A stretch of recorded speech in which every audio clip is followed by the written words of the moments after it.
Hello everyone, welcome back to my channel AB and Me. My name's Dawn and today's video is going to be about family life and COVID-19.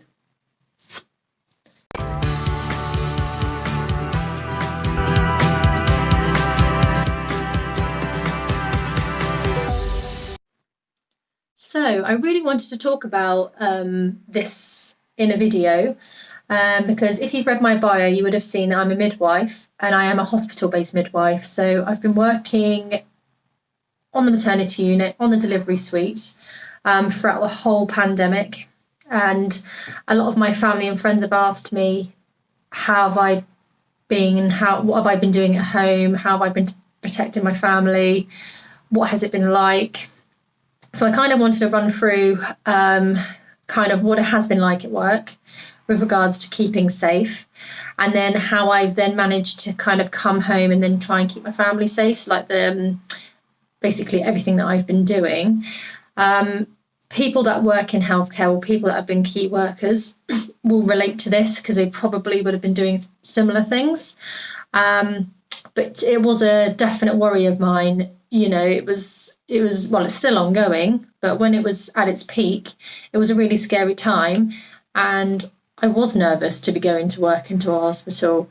I was worried about catching something for myself personally. I was also worried about bringing things home to my family. I would have felt so guilty basically if one of like my daughter or my partner, or if I'd passed it on to anyone, if anyone got sick. And it was just a really horrible time. So it's still ongoing, as I said. I'm lucky that no one I know close to me has got very sick or has died from COVID-19.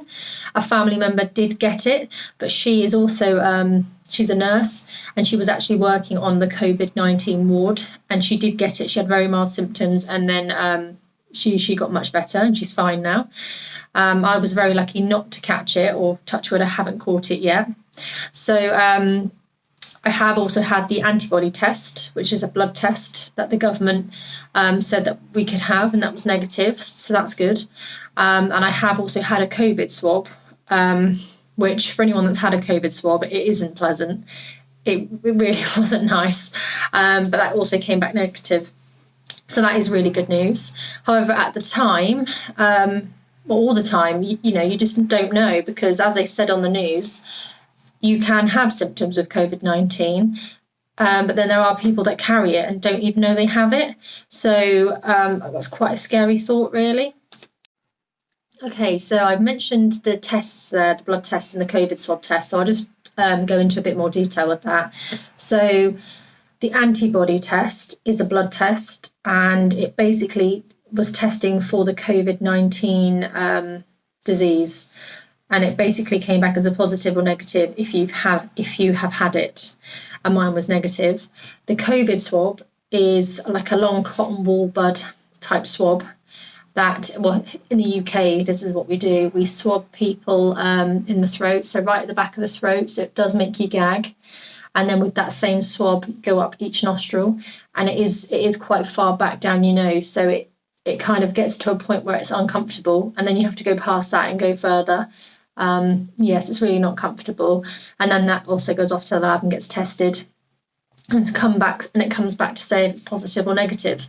So in the UK at the moment, we're advised as health professionals to swab any patients that are admitted to hospital, and so I have to swab patients, and to do that I have to gown up, have gloves on, have a mask on. And obviously be as safe as I can. And then obviously once the results are in, if I look up the person's result, negative or positive, I then have to let them know. But yeah, so doing the test isn't nice. And then obviously, well, I have had the test myself, and again, that wasn't nice, but it's all, it does help manage everything. It helps to know if it's spreading. It helps to know who needs to shield, and so it is very helpful, these tests, but they're not particularly very nice. So I touched on it slightly there about what I wear at work. So I mentioned about the gowns and the gloves. So I have to wear a mask all the time. And so that's the first thing, regardless of if we know anyone's positive or negative. So I've just got an example here. This is the mask. You've probably seen them. Very kind of generic style mask. And these are the bane of my life. Oh, God. So very uncomfortable, very hot. It makes it feel like it's more difficult to breathe. So I'm asthmatic. Luckily, only mildly asthmatic. This hasn't flared up my asthma. There is times where I've had like really dry throats and sore throats, but I haven't ever had anything worse than that to date. So these are generally quite poor fitting. There's obviously been loads of stuff in the news about should we wear masks, should we not, but definitely in a hospital at the moment they're saying we should. So we have to wear these all the time, just generally all around the hospital, even when we're sat with our colleagues and things. So it is really hard to social distance at work. So when I can, I obviously am close to the patient when I need to be, and then I try and get the space when I can. And the same when I'm with colleagues. So we try and separate and give ourselves a 2-meter distance. However, and there's some situations when you can't. So obviously these are helpful to wear. And like I said before, sometimes they say that you can have it without realising. So this will protect in those cases. But yeah, these are the pain of my life because I work 12-hour shifts. I have to have one of these on constantly. I'm allowed to take it off when I have my break, which is an hour. And then it goes straight back on again. And I know people are moaning about having to wear these for like an hour, 20 minutes. Just think of like health professionals and other key workers and have to wear these for really long periods of time. It's really uncomfortable. So while we're talking about masks, I just wanted to mention that I'm going to make a separate video about maskne and about my skincare regime and the things that I do to try and keep the spots at bay. But yeah, I'm going to do that on a separate video, so keep your eyes peeled for that one if you're interested. So if the patient is known to be positive, so luckily in maternity in the UK anyway, particularly at my hospital, we had a couple of positive people, but generally it was all really well controlled. And as far as my knowledge is nobody was very poorly whilst being pregnant. So that's not a true statistic. It's just that's what I'd heard. That's kind of what I know it as. There was some people that came through positive, or some people that whose swab hadn't returned but were likely to be positive because they had quite a lot of symptoms. So for those patients, we did have to put more protective equipment on. So it was like a full kind of gown, the shield, also a more tightly fitted mask. We'd put covers on our shoes, and we'd have like a separated area where we'd look after those patients, and to leave that area we'd have to shower before coming out. And ideally we kind of isolated that area so that kind of one midwife or those people that were down there were there all day, so they didn't spread it everywhere else. And then obviously, as I said, shower, and that includes hair, fingernails and everything before coming out. So it was done, everything's been done as professionally and as safely and as possible. But yeah, the safety equipment is obviously necessary, but it can be, especially throughout the summer, it's been quite hot. And as I said, these masks do make it harder to breathe, especially the tighter fitted ones, that they're really tough. Okay, so that's a bit about what I do at work, but with regards to being at home, so once I've had a full shift at work, I pull up outside, I come indoors, and I completely strip off. So literally everything's off, straight in the dirty wash basket. And before I've kissed anyone, before I said hello to anyone, eaten or whatever, I go straight up and have a shower, wash my hair, and I just feel much better knowing that I'm clean. And then I obviously carry on with my normal business, but I really make an effort to get my clothes, just get everything clean, basically my clothes and myself clean before I go and kiss my daughter goodnight and things like that. Okay, so we are about halfway through this video.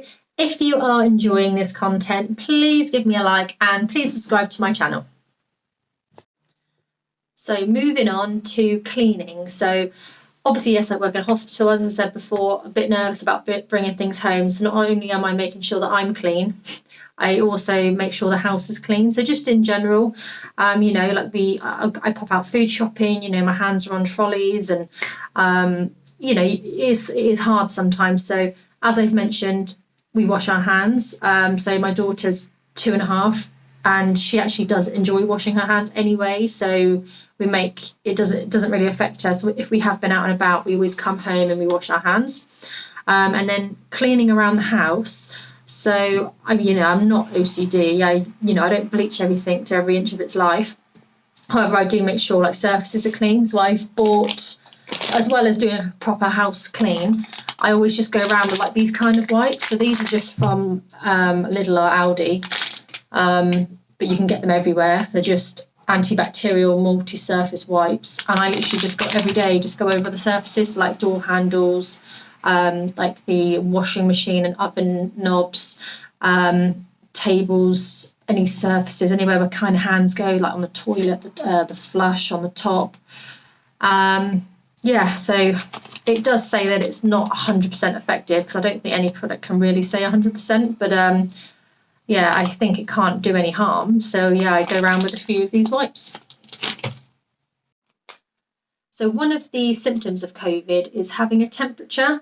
So I don't like routinely check everyone's temperatures. The only time I check temperatures is if someone's not feeling well. So if I feel a bit run down or something, I'll just check it. And obviously it doesn't always mean every temperature you have, it means you've got COVID-19, but I think it's just good to know. So I've just got a very cheap, like disposable thermometer, and it can go under your tongue or under your armpit. And that's what I use. But as I said, I don't use it all the time. It's only if someone's unwell, then I will. If you were ringing up sort of 111 or your sort of medical, like your doctor, for advice, it'll probably be helpful to them if you know what your temperature is. They'll be able to triage you and sort of plan your care better. That's temperature. Okay, so that brings us to the end of this video. It's been a bit of a different one, especially compared to what I've been doing so far, but I hope you've enjoyed it all the same. I hope you found it interesting. As I always say, please like, please subscribe, and please leave a comment if you feel you have anything interesting, or if you want to add anything to what I've mentioned. As I said in this video, I am going to make a skincare regime video, sort of my own personal sort of tips and tricks that I do. So keep your eyes open for that. And thank you very much for watching, and see you all soon.